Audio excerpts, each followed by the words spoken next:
Okay, people. Hello, everyone. Welcome back. My name is Jean, and I am moving towards level 1 in the Master Hand Knitting program from the Knitting Guild Association. This YouTube series is following my progress. I thought I was doing pretty well. What I am doing well at is documentation, writing reports, substantiating using multiple sources, and preparing for my finished swatches. My notebook, as you can see, is getting thick. When it gets too thick for 1 inch, then I will purchase my 3-inch binder, which will be the one that I mail in. It's getting thick because I'm actually knitting some swatches. My research paper is almost finished, and my first swatches are done and blocked, and I have examined them, and they are going to fail. I can tell they're going to fail, and I haven't even sent them in yet. I have guttering. What the heck is guttering? If you look, this one's not as bad. Let's pull, this is swatch number 2. Swatch number 1 is absolutely awful.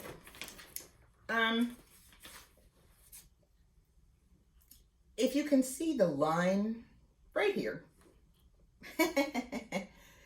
that's a sign that my tension isn't even at that line. Basically, I knit 1 row very loosely.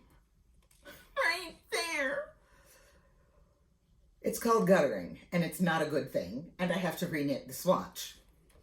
I did not notice it because it isn't as obvious on the other side. So I blocked my swatch, I picked up my swatch, I examined my swatch, and I will be reknitting this. It's a fail.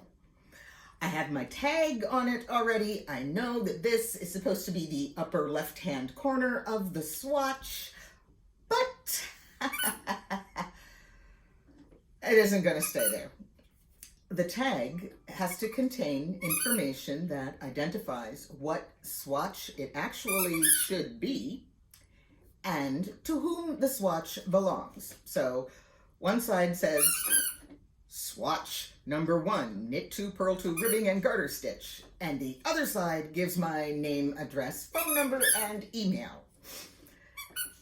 But it's not going to go on this one.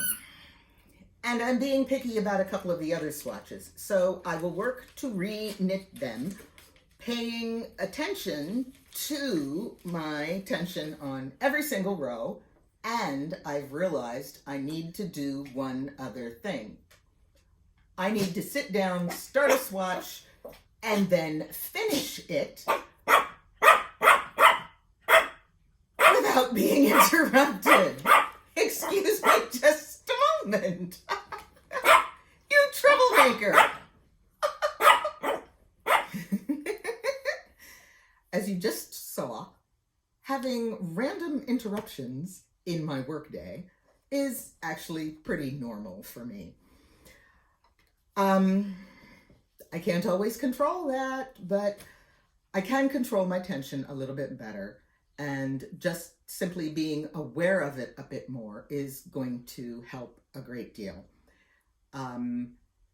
So this also means that I'm not going to cart my swatches around and work on them whenever I can snatch a minute here and there, because that's also going to screw up my tension. And I've noticed just the occasional rowing out, which is weird tension at the end of a row because you aren't paying attention and you don't pull the correct stitch snug at the correct time, because you can't always pull a stitch snug until you've knit the one next to it, which sounds really weird, but I've been doing research.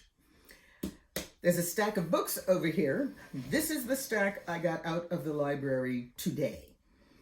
One of them I'd already gotten, but this one I already had, I had returned this one and I checked it out again because I realized I still need it. And then I got the Knitter's Book of Yarn and the Knitter's Book of Wool from Clara Parks to help substantiate some of the information that is in my blocking report. I need multiple sources for everything. So this one's going to be my second source. I am also struggling like mad to find a second reference for burying an end when you are working in seed stitch using the duplicate stitch method. Only one of my, I don't want to talk about how many, knitting references I already own lists it. I've referenced that one. I went to the library today. I just said I put a hold and I will be notified when another knitting reference that they don't own at that local branch will be delivered and I can check it out. And I hope it's got it, because it's one of those weird things that you can find one reference very easily, but the second one is not so easy to find. A lot of times people will describe sort of what you need to do, but they're using a completely inappropriate technique to do what you need to do, and it's not going to work. So the references have to, they can call it by different names, but they have to actually have you perform the same task in the same manner.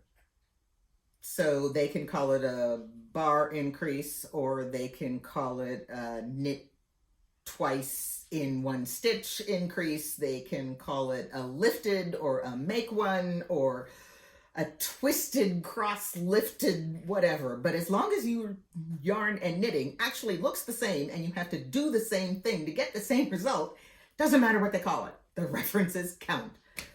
Phew! That's good to know. The other thing I am doing is digging through my books, preparing, because many of the techniques are things that I really do already know how to do, but I need to document that, yes, I'm doing them correctly. So the bar increase, I have 2 references for. I did it correctly.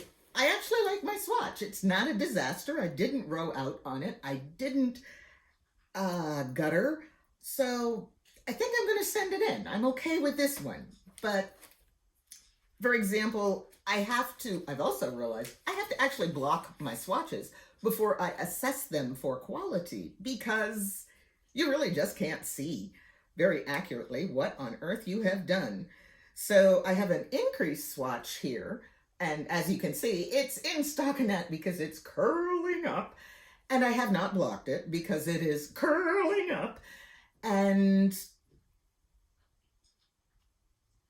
I haven't documented on my draft sheet the references, but I do actually have them.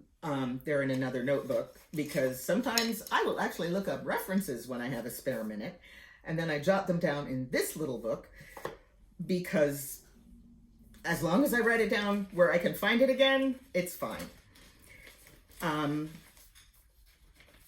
And I don't have to document my references for myself using the formal pattern that they recommend, because I can translate them into the formal system that they recommend and get everything typed out correctly and spaced and capitalized and italicized and marked in quotations and whatever they need. I can do that. But what I can't invent is the page numbers, because I have to document not only what reference volume I used, such as one of those, I have to let them know what page I looked at, which is perfectly appropriate and correct documentation. But for example, this morning I had time and I worked on editing my blocking research paper, and I recognized that I was making some statements about what different fibers do when you are blocking them, And I really need to substantiate that with count them, two references. That's one of the reasons I grabbed this book, because it does contain the information exactly in the way I need it, but I will not be directly quoting anybody. So I'm feeling good about that. Although I have realized that I need to re-knit several of my swatches before I even send them in, I'm not upset about it, and I'm not in panic mode about it, because I know darn well that if I were to send them in, they would be rejected and I would have to redo them. So I'm going to redo them so that they are right the first time I send them in. I also prepared my tags, sort of. I used my Cricut and I cut out a whole lot of pieces of paper, but I started to write on one and realized I need to pay attention to my spacing, because my email address, if I don't tighten up my font, doesn't fit on the back of the tag correctly. So I would really like it to fit and be legible. So that's where I am right now. I'm making good progress. I'm very happy with what I've been doing. I have identified problems in my swatches before I sent them in. Yay! And I am going to be able to correct those problems if I don't get interrupted too often. Puppy is actually sniffing at my feet right now. But it's good. The research and the documentation is probably going to be about 50% of my time.